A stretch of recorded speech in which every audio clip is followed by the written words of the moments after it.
안녕하세요. 말씀 전하기 전에 저 선교사가 뭐는 사람인지 모르는 분도 꽤 있을 것 같아요. 예전에 매년마다 사우스에 오셔가지고 식사 봉사도 하셔서 많은 분들이 알 테지만 그 이후에 코로나 때문에 한 3년간 못했던 것 같습니다. 그래서 그 이후에 혹시 새로 열린교회 조인하신 분들은 저 김 목사가 도대체 누구야? 그러실 분 있을지 모르겠습니다. 저는 사우솔은 여러분 공항 옆에 인도인 타운입니다. 대부분 사우솔에는 약 5% 내지 8%가 이주민들입니다. 한 2% 정도는 백인 할머니, 할아버지인데 그거는 이제 잉글리시들이죠. 그나마 그 모든 분들은 다 이주민이라고 생각하면 됩니다. 주로 서남아시아 계통 사람들이 약 65% 가까이 된다고 합니다. 통계적으로. 근데 여러분들이 혹시 길에 가다가 사우스에서 백인을 만났다. 그건 아마 동유럽 사람일 거라고 생각하면 그냥 100% 맞습니다. 거기에서 제가 온 게 한 20년 가까이 되었고요. 전에는 인도에 있었는데 제 아이가 좀 장애가 있습니다. 그래서 거기에 못 있고 한국으로 갔다가 한국에 1년 동안 안식년으로 와 있는 기간에 지금 있는 사우스 밥디 교회에서 저를 선교사로 초대해 줘서 고민을 거의 6개월 동안 하다가 인도에서 영국으로 다시 돌아왔습니다. 그게 한 20년 가까이 되네요. 지금은 여러분 아시다시피 홈레스 전담으로 사역하고 있고, 그리고 또 인도인들 신방하고 전도하고 그러고 있습니다. 제 안에는 수요일날하고 금요일날하고 할머니들, 할아버지들 또 모임이 있어요. 거기서 봉사하고 있고, 주로 그분들은 예수 안 믿는 사람들입니다. 그래서 봉사하고 찬양하고 말씀 전하면서 그분들이 돌아가시기 전에 예수 믿을 수 있도록 돕는 일을 하고 있습니다. 그런데 코로나 기간에 제 아내가 하는 얘기가 많은 사람들이 돌아가시다 그러네요.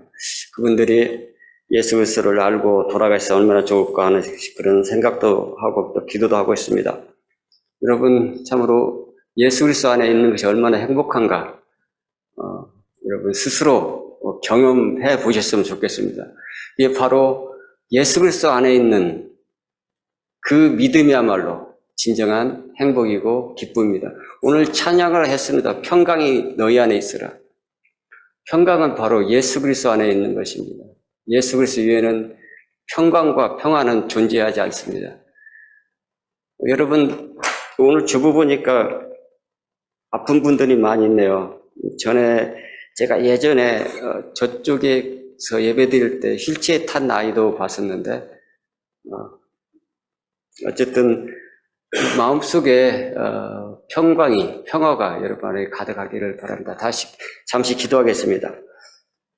하나님 아버지, 부족한 종이 오늘 말씀을 들고 섰습니다. 주의 성령이 함께 하시사 참으로 말씀 안에 거하며 말씀 안에 살아가고 말씀 안에 푹 잠기는 이 시간이 되어지기 원합니다. 주께서 저희들에게 지혜를 주시옵소서. 지혜는 바로 하나님을 알아가는 그 지혜인데 하나님 없이는 우리가 평강도 없고 평화도 없고 행복도 없고 아무것도 없습니다. 그러나 예수 그리스도 안에서 우리가 진정한 행복을 가지도록 인도하여 주옵소서. 오늘 말씀을 증거하는 부족한 종에게 은혜 베푸시 원하고 모든 말씀 예수님 이름으로 기도합니다. 아멘. 제가 말씀 서두에 저를 간단하게 소개했던 것처럼 오늘 갈라디아서 저자인 사도 바울을 간단히 언급해야만이 오늘 본문을 이해할 것 같습니다. 사도 바울은 여러분 잘 아다시피 베냐민 지파, 즉 이스라엘 초대 왕인 사울에 속한 지파죠. 거기에 난 지파이기 때문에 아주 그는 자만심도 많고, 그리고 또 갈말리엘 문화생으로서 공부도 열심히 하시고, 그리고 또 율법에서는 참으로 흠이 없는 사람이라고 자기 스스로가 그렇게 고백하고 있습니다.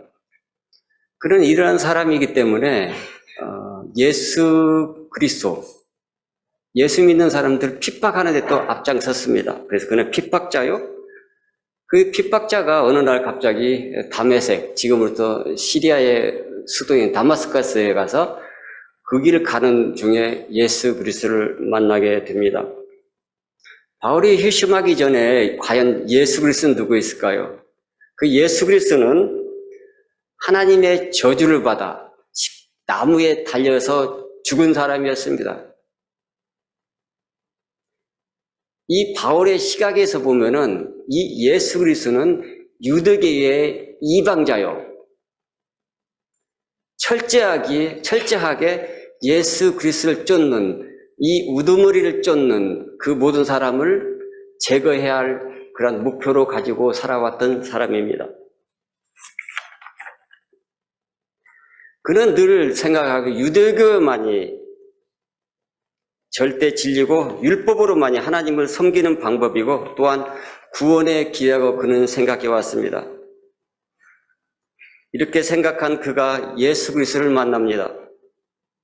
그는 예수 그리스도가 십자가에 하나님의 저주를 받아서 나무에 돌아가신 그 예수 그리스도가 우리의 저주를 대신해서 죽었다는 사실을 깨닫습니다.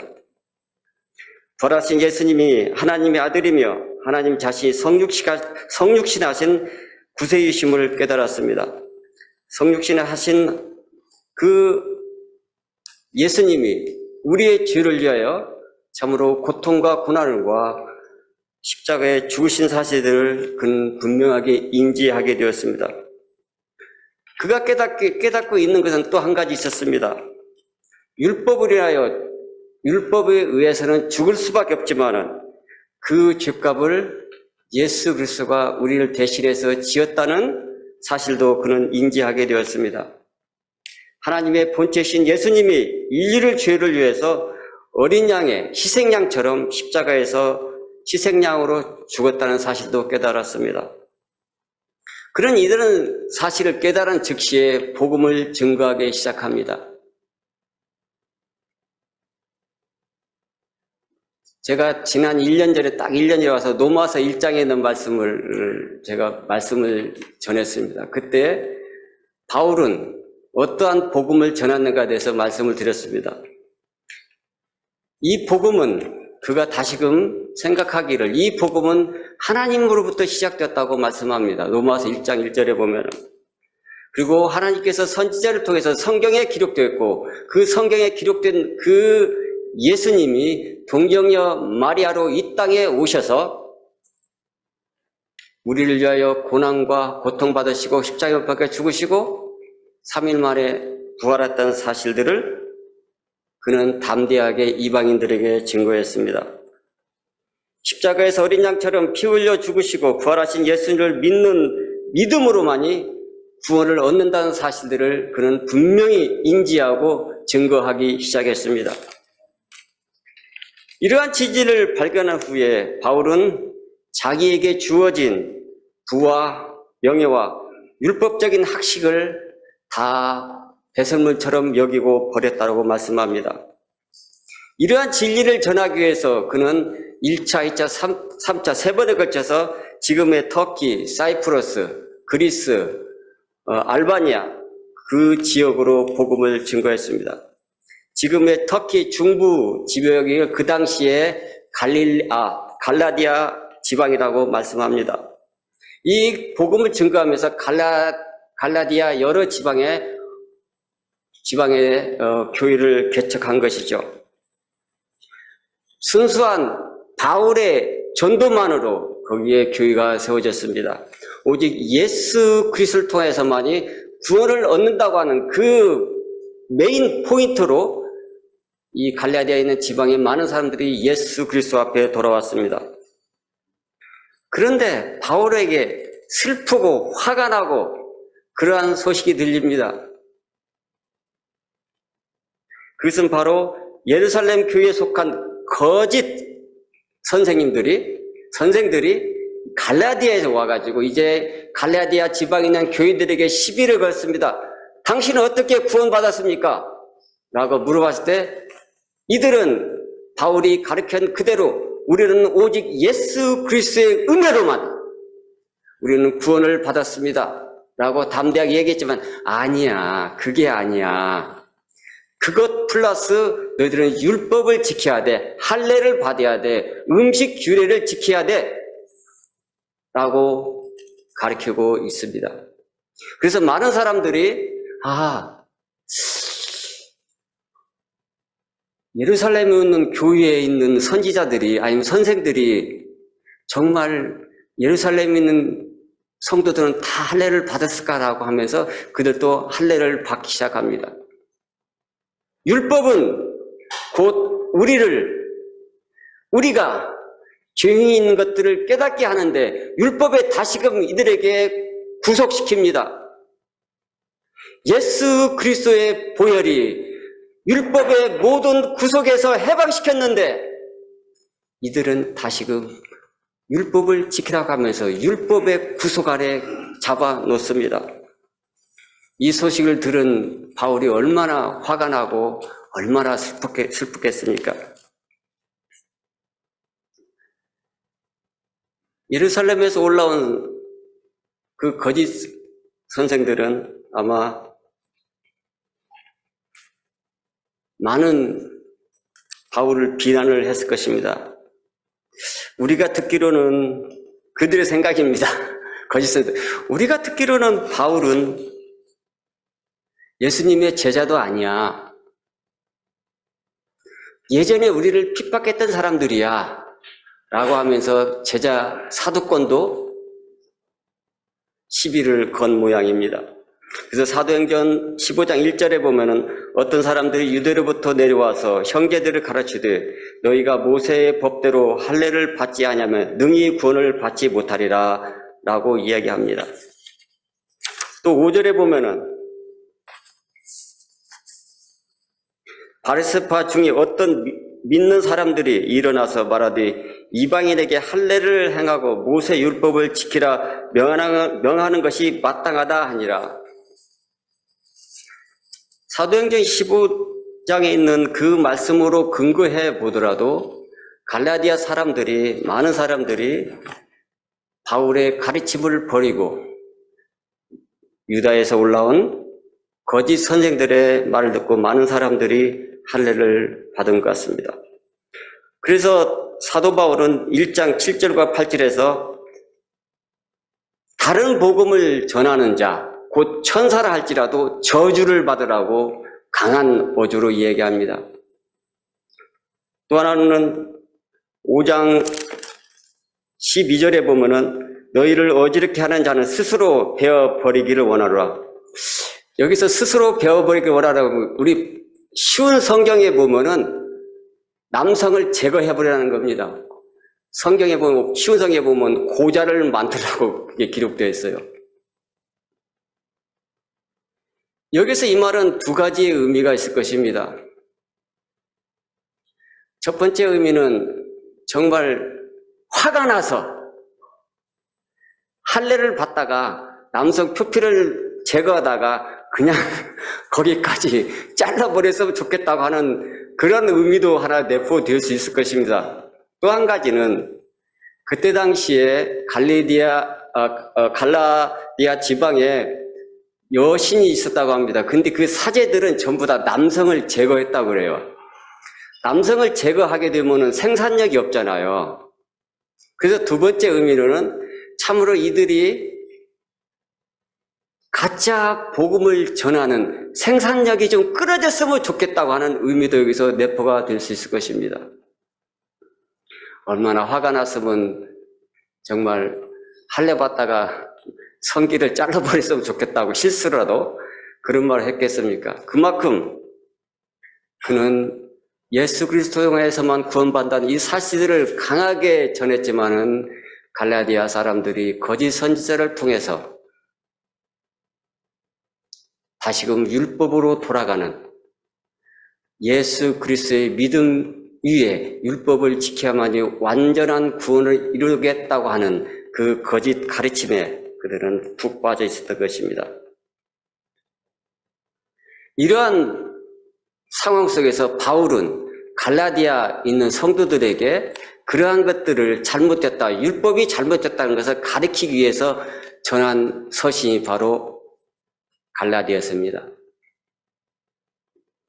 그렇다면 오늘 본문으로 넘어오겠습니다. 이후로는 누구든지 나를 괴롭게 하지 말라. 내가 내 몸에 예수의 흔적을 지니고 있다라고 말씀합니다. 이제는 너희들이 예수 그리스도 통해서만이 구원을 얻는다는 사실을 다시금 깨달았으니 이제부터는 이 편지를 받고 읽고 이 말씀대로 쫓아 생활하는 이후부터는 이제는 그 거짓 교사의 가르침을 쫓지 말라라고 하는 것입니다. 계속 쫓게 되면은 그 말씀을 따라 살게 되면은 사도 바울이 얼마나 더 괴롭겠습니까? 그래서 이제는 나를 괴롭게 하지 말라는 것입니다.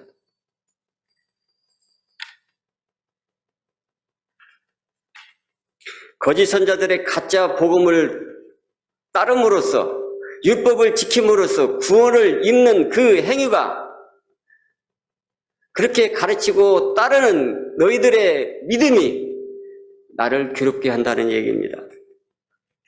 오직 예수 그리스도의 십자가의 희생으로만 구원을 얻는다는 그 간단한 은혜의 믿음을 저버리고 거기에 속박의 굴레, 죽음의 굴레를 또 하나 얹고 있는 그 갈라디아 성도를 보면서 이 사도 바울의 답답한 심령, 슬픈 심령, 그것은 바로 하나님을 지극히 사랑하는 그 사랑하는 마음으로 갈라디아 성도를 바라보았기 때문에 그렇습니다.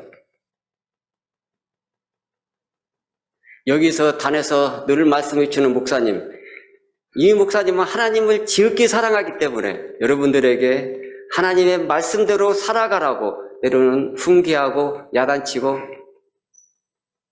그런 줄을 압니다. 저도 영국교회에 있으면서 어떤 성도들이 영국교회를 떠나는 모습을 봅니다. 그럴 때마다 좀 안타깝습니다. 그들이 떠나는 이유가 다양합니다. 네, 우리 사우스레이 목사님 연세가 많으세요. 85세 가까웠는데 새로운 변화가 없다고 하면서 떠나는 분들이 있습니다. 새로운 변화가. 어쨌든 그러한 모습을 보고 목자들은 성도들의 그러한 신앙이 성장하고 돈독한 모습을 보고 목회자의 기쁨입니다. 그러나 여기 바울은 그 기쁨을 갈라디아 성도들이 다 앗아갔습니다. 그래서 이렇게 단호하게 이제 나를 제발 괴롭게 하지 마라. 나를 기쁘게 해달라 말은 다시금 내가 전해준 하나님의 그 은혜, 예수 그리스도를 통해서 구원받는 이 사실이 진정한 복음이라고 하신 말씀입니다. 이 진정한 복음을 받아들일 때에 나는 기뻐 춤을 추겠다라고 얘기합니다.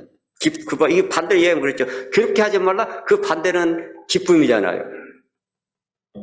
자, 그렇다면 여기서 예수의 흔적을 가지고 있다고 그는 말합니다.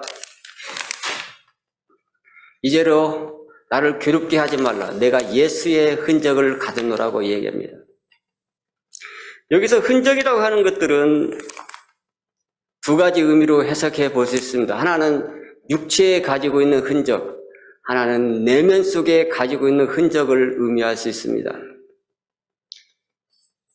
여기서 흔적이라고 하는 것은 어떤 마크를 이야기합니다. 여러분 한국에서 신앙생활 하시고 한국의 그 서부 영화를 보신 분들은 아실 거예요. 요즘 젊은 친구들은 알지 모르겠지만 서부 영화 보면 그 말이라든지 그 가축들이 많잖아요. 그때 뭐 김호정이 그 소유할 때 K라고 하는 이니셜을 그 가축의 엉덩이에다 찍잖아요. 아니면 어깨 이런 앞부분에 찍습니다. 그래서 K는 이 소유는 김호정 것이다라고 하고 또 박 누구누구는 P를 써서 이렇게 자기 흔적을 만듭니다. 가축에게. 이와 마찬가지로 이 옛날에 그런 노예들은 이 노예는 나의 소속이라고 하면서 도장을 찍습니다. 다시 말하면 문신을 만듭니다. 흔적을 만들어냅니다. 이게 바로 내가 예수의 흔적, 바로 그런 흔적입니다. 여기서 첫 번째로 내가 예수의 흔적을 가졌다고 하는 흔적은 사도 바울이 복음을 전하면서 많은 어려움을 겪었습니다. 고린도후서 11장 23절에 보면 옥에 갇히게 되고 매도 맞고 여러 번 죽음 뻔했고 39대에 40에 하나 가만 매죠. 39번의 매를 5번 받고 또 3번의 태장도 받고 1번은 돌로 맞았고 3번은 배가 파산되어 일주일 동안 바다의 깊은 수면에 있었고 강도의 위험과 동족의 위험과 이방인의 위험과 광해의 위험과 배고픔의 위험과 거짓 형제들의 위험을 받았다고 합니다. 그가 매를 맞았으니 그 히프에는 또한 등에는 어떠한 상처의 흔적이 있을 것입니다. 그것이 바로 자기에게 내가 예수 그리스도를 믿는 흔적이라고 이야기할 수도 있고, 두 번째 의미는, 두 번째 예수 그리스도의 흔적이라는 말은 사도 바울이 자신을 늘 소개할 때에 예수 그리스도의 종 바울은 사도됨으로 부르심 받아 하나님의 뜻에 따라 그리스도 예수의 사도로 부르심 받아 라고 늘 자기를 예수 그리스도의 종이라고 소개합니다.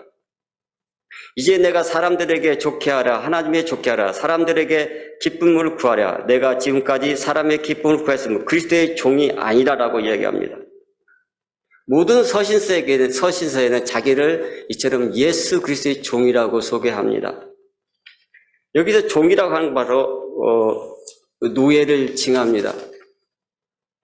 아까도 말씀드린 것처럼 노예는 어떤 흔적을 가슴이라든지 어떤 흔적을 가지고 있는 것처럼 자기도 예수 그리스도의 흔적을 가지고 있는데 그 흔적은 아까도 말씀드린 첫 번째는 육체의 상처를 의미할 수도 있고 두 번째로는 이처럼 마음속 깊이 내 마음에 진정한 예수 그리스도를 믿는 믿음, 이것이 바로 나의 흔적이라고 말할 수 있다는 것입니다. 여러분 가끔씩 영화를 보게 되면 귀족들이 포로로 잡혀갑니다. 귀족들이 포로로 잡혀갈 때 그 귀족들을 노예를 만들기 위해서 영화에 보면 엄청 때립니다. 그 노예 옷을 입힙니다. 또 욕도 엄청 합니다.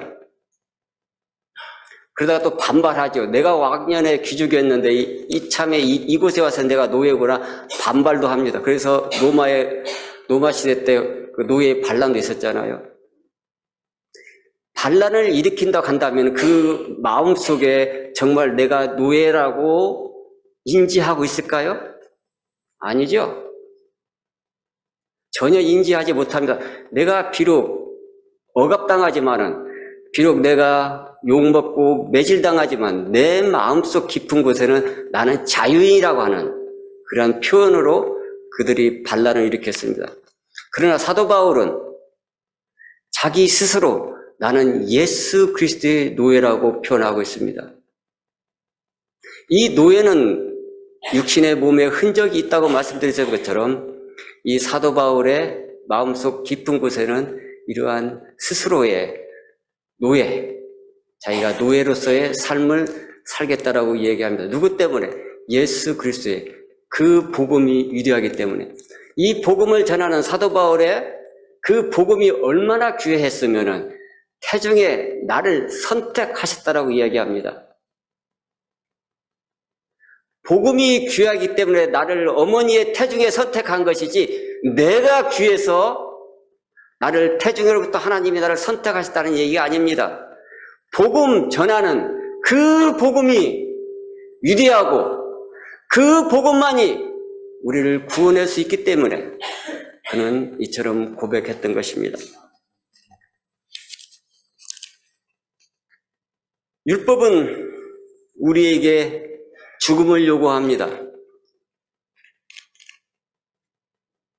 율법은 너가 죄라는 것들을 가르치기 위해서 우리에게 주어졌다라고 성경은 분명히 가르쳐주고 있습니다. 그래서 율법은 우리에게 죽음, 그 대가가, 율법을 지키지 못, 그 대가가 죽음인데 그 대가를 우리에게 치르라고 이야기합니다. 죽음으로써, 그 죽음으로써 우리를 대신 그 죽음을 치르신 분이 예수 그리스도입니다.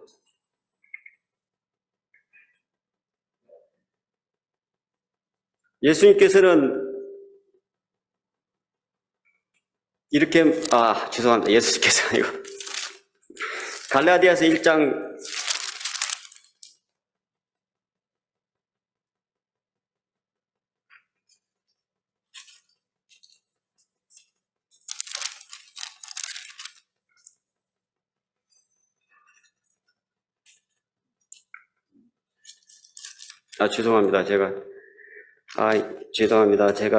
2장 20절입니다. 죄송합니다. 2장 20절 한번 같이 읽어볼까요? 갈라디아서 2장 20절입니다. 시작. 내가 그리스도와 함께 십자가에 못 박혔나니 그런즉 이제는 내가 사는 것이 아니요 오직 내 안에 그리스도께서 사신 것이라. 이제 내가 육신 가운데 사는 것은 나를 사랑하사 나를 위하여 자기 자신을 버리신 하나님의 아들을 믿는 믿음 안에서 사는 거라. 이제는 율법의 요구는 우리를 그 죽음으로 대신 갚으라고 얘기합니다. 그래서 예수 그리스도는 그 율법 아래 죽음으로써 모든 율법의 요구를 완성합니다. 그래서 그는 이렇게 이야기합니다. 내가 십자가에 박혀 있다고, 지금도 십자가에 박혀 있다고 합니다. 여러분, 저는 영어를 잘 못하면서 영국교에 있습니다. 참 희한하죠? 근데 여러분, 여기서 공부하신 분은 그저 I have been crucified with Christ. 지금도 십자가에 못 박혀 있다는 겁니다. 지금도, 영어 성경에 보면 지금도 내가 십자가에 못 박혀 있으니 내가 과연 내 생각대로 할 수 있냐 이겁니다. 사도 바울의 말씀.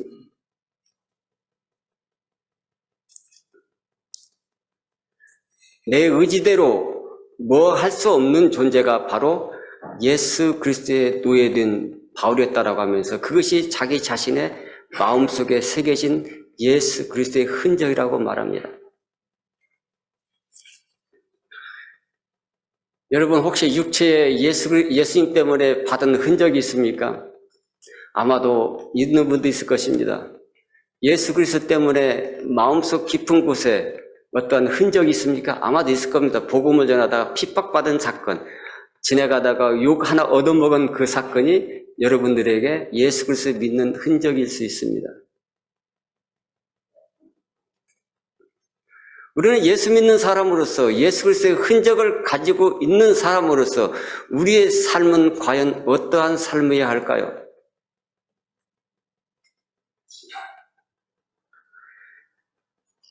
우리는 분명하게 알아야 할 것이 하나 있습니다. 우리는 예수 그리스도를 믿음으로 죄로부터 분리된 사람입니다. 죄로부터 분리된 삶.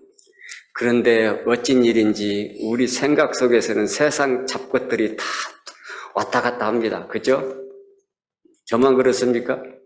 젊었을 때는 더 많이, 나이 들으면 나이 든 만큼 세상 것들이 우리의 머릿속에 스쳐갑니다.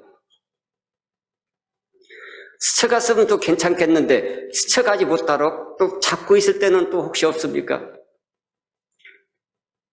여기서 심리학 공부하신 분 있는지 모르겠지만 심리학에서는 하루에 그 사람들 2만 가지 이상의 생각들이 스쳐간다고 합니다. 제가 오래전에 읽은 책이라 2만 가지, 2천 가지 잘 기억하지 못해. 그 정도 많은 생각이 스쳐간다고 해요. 그런데 스쳐갈 때 스쳐가게 놓아둬야지 잡고 그것을 본의하고 그것을 가지고 즐기면은 그게 바로 죄라고 하고 이야기하는 분도 있더라고요. 그래요. 우리는 스쳐가기도 합니다. 그러나 스쳐가는 그 잘못된 생각을 우리는 우리의 기쁨대로 붙잡고 있을 수가 없는 것입니다. 그래서 우리는 죄로부터, 옛 자로부터 분리된 사람입니다.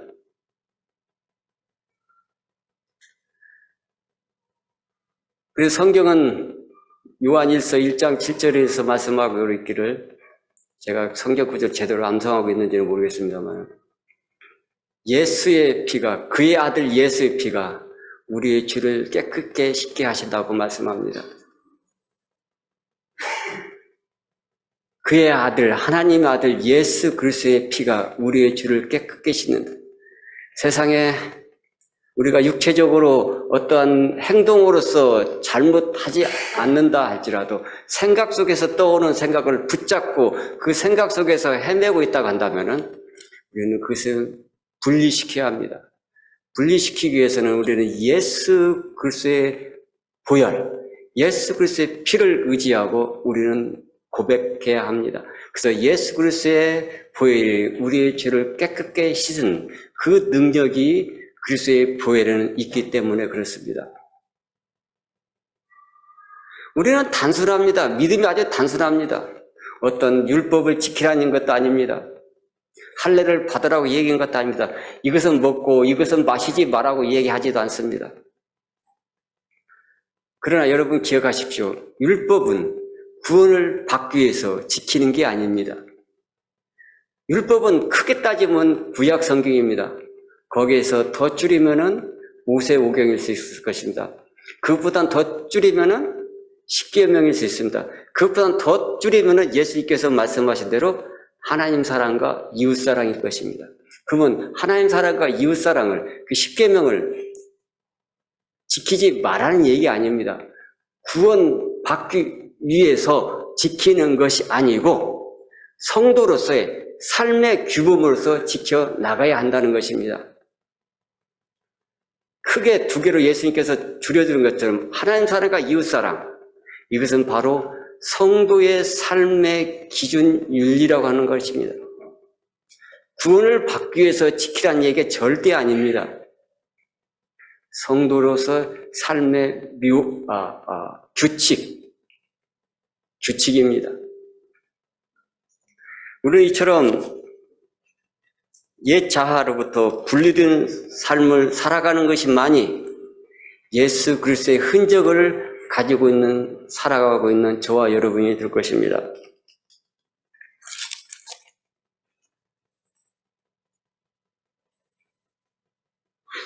아까도 말씀드린 것처럼 우리 생각 속에서는 엄청난 것이 스쳐갑니다. 그래서 사도 바울도 이런 고백을 하고 싶다. 오호라, 나는 공고한 자로다. 마음속에 얼마나 이분도 번민했겠습니까? 죄와 싸움에서 갈등하면서 투쟁하는 모습이 오호라, 나는 공고한 자라고 한마디로 표현할 수 있을 것입니다. 그래서 우리가 이 땅에서 싸움은 전투적인 싸움이라고 얘기합니다. 우리는 교회로서 한 몸을 이뤄나갑니다. 이 지상의 교회와 천상의 교회가 있습니다. 이 지상의 교회는 싸우면서 피투성이까지 들 때까지 무엇과 싸워? 마귀 사탄과 싸워서 이겨나가는 것입니다. 죄와 싸워서 이겨나가는 겁니다.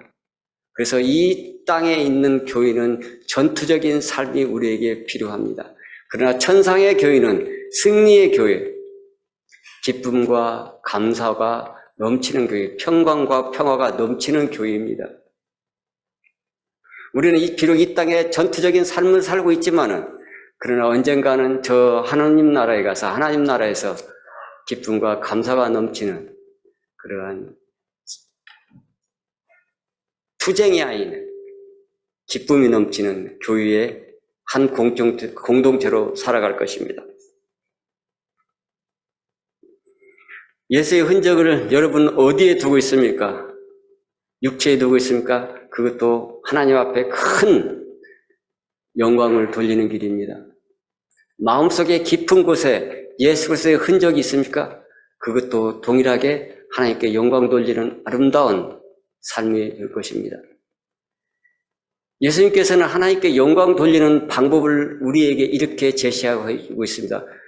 요한복음 17장 4절에 보면 하나님이 나에게 시킨 모든 일을 행함으로써 내가 하나님께 영화롭게 했다라고 말씀합니다.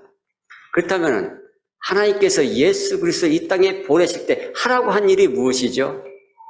그래, 너는 이 하나님 나라, 하나님의 사람들을 위해서, 내 백성을 위해서 율법이 요구하는 그 죽음을 대신 죽으라고 하신 그 명령입니다. 예수께서 이 땅에 오신 이유는 단 하나예요. 죽으러 오신 거예요. 누구를 위해서? 우리를 구속하시기 위해서, 우리를 구원해 주기 위해서, 우리를 죄로부터 자유하게 만들기 위해서 예수 그리스도가 이 땅에 오셨습니다. 그 오신 일을 그가 행함으로써 하나님을 영화롭게 한다라고 말씀합니다. 사도 바울은 고린도 10장 31절에서 또 이렇게 말씀하고 있습니다. 그런즉 너희는 먹든지 마시든지 무엇을 하든지 다 하나님 영광을 위해서 하라고 말씀합니다. 그렇습니다. 오늘 제 아내하고 그 1시간 반 좀 더 걸린 것 같아요. 천천히 왔어요. 비도 오고. 천천히 해서 1시간 40분 이상 걸렸는데 오면서 우리의 삶이, 그리스도인의 삶이 무엇이냐? 그냥 먹고 입고 또 싸고 화장실 가고 그것들을 행하면서 예수 그리스도의 초점을 맞춰서 살아가는 것이 바로 우리 그리스도의 삶이 아닌가라고 서로 대화를 나눴습니다. 그렇습니다. 우리가 이 땅에 살아가면서 나의 자의적으로 살아가는 것 같지만 그러나 예수의 흔적을 몸에 지니고 있든 마음에 지니고 있든 이 모든 분들은 하나님께서 행하라고 하신 것들, 우리가 일상의 단순한 일이지만, 일상의 단순한 학교 가고 직장 가고 가정생활하고 단순한 일이지만 그 중심에는 그리스도가 있는가 없는가입니다. 우리는 가정에서 싸웁니다. 저도 부부싸움 합니다. 그러면서도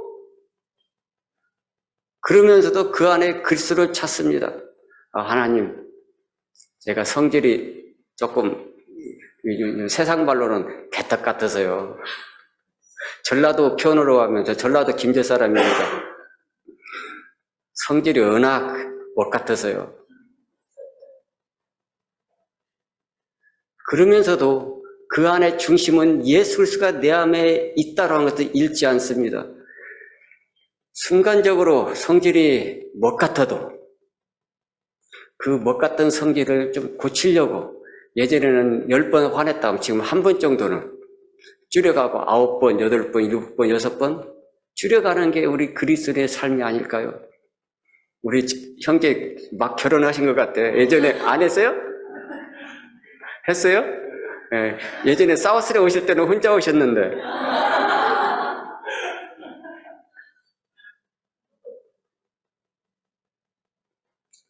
서로 100% 맞는 사람이 어디 있겠습니까? 그러나 결국은 맞춰갑니다. 그죠? 그게 그리스도 안에서 성숙해가자는 한 과정이겠죠.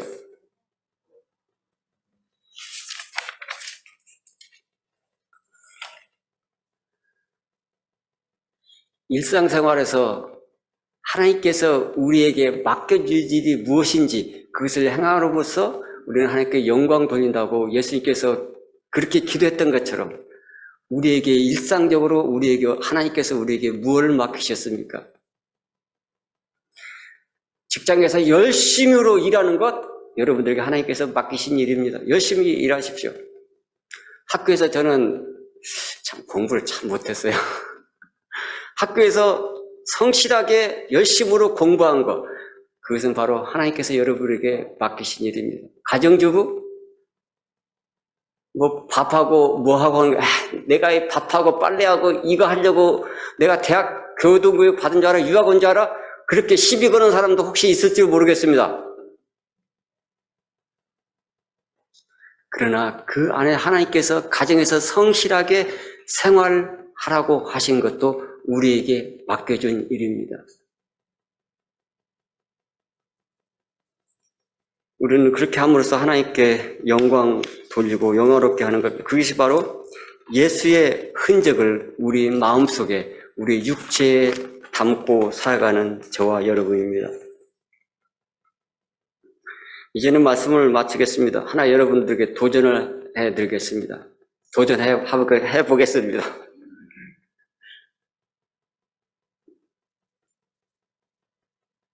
곰곰이 생각해 보십시오. 내가 과연 마음속에, 깊은 마음속에 예수 그리스도의 흔적이 있는지. 저는 제 육체에는 예수 그리스도를 믿는 흔적이 없습니다. 전도한다고 핍박받은 적이 없잖아요. 누구한테 맞아본 적이 없죠. 근데 지금도 전도하다 보면 막 욕하고 가요. 이 코로나 팬데믹 기간에 너희들 뭐 하고 있냐 막 욕해요. 그러나 육체적으로 우리의 몸은 손대지 않습니다. 그래서 저는 그러한 내 몸에 새긴 육체의 상처는 없습니다. 예수님 때문에. 그러나 못된 짓 해서 상처는 있어요. 하도 어렸을 때 장난꾸러기라 놀다가 이빨 부러지고 이마 깨지고 머리 깨지고 그런 적은 있어요. 놀다가. 그러나 여러분 마음속 깊은 곳에 예수 그리스도의 흔적이 있는지 한번 살펴보십시오. 그럴 때 진정한 하나님의 백성으로서의 삶을 유지하고 고린도서 10장 30절에 있는 말씀처럼 요한복음 17장 4절에 있는 말씀처럼 하나님께서 우리에게 시켜준 일을 행함으로써 하나님께 영광 돌린다는 그 말씀을 꼭 기억하시기를 바랍니다. 이것이 바로 하나님을 섬기고 또한 선교주의를 맞이해서 헌신하는 여러분들의 마음이어야 할 것입니다. 우리는 믿음 위의 것, 믿음 위에는 아무 능력이 나타나지 않는다고 하신 말씀 줬죠. 예수 그리스도를 내 마음에 영접하고 내 마음 속에 정말 깊은 곳에 그리스도가 있다고 한다면, 그리스도가 좌정하고 계신다면, 성령이 임재하고 있다고 한다면 여러분 그 기도가 오늘 이루어졌든 내년에 이루어졌든 아니면 내가 이 세상을 떠나서 이루어졌든 그 기도는 언제든지 이루어질 것입니다. 이 코로나 시기 때 많은 사람들이 어려움을 당했습니다. 저도 코로나 걸렸어요. 지난 7월 달에. 한 2주 동안 좀 힘들었어요. 또 제 옆에 있는 사람, 집에 있는 사람 코로나로 세상을 떠났어요. 그러나 하나님께서 여러분들을 코로나로 지키신 것도 하나님의 은혜예요. 코로나로 죽어서도 하나님 간 것도 하나님께서 여러분을 지키신 일입니다. 하나님이 코로나로 이 세상을 떠났지만 그 코로나를 통해서 비록 이 땅을 떠났지만 가족들에게는 슬픔이 있지만 그러나 하나님께서는 그를 지켜서 어디로 데려갔다고요? 하나님과 함께하는 그 하나님 나라로 데려가셨기 때문에 그것도 하나님께서 지키신 것입니다. 하나님이 지키지 않는 일이 하나도 없습니다. 그러므로 여러분들은 마음속에 예수의 흔적과 우리 몸속에 예수 그리스도의 흔적을 가지고 있는 여러분들은 늘 하나님께서 여러분을 지키시고 인도할 것을 믿습니다. 기도하겠습니다.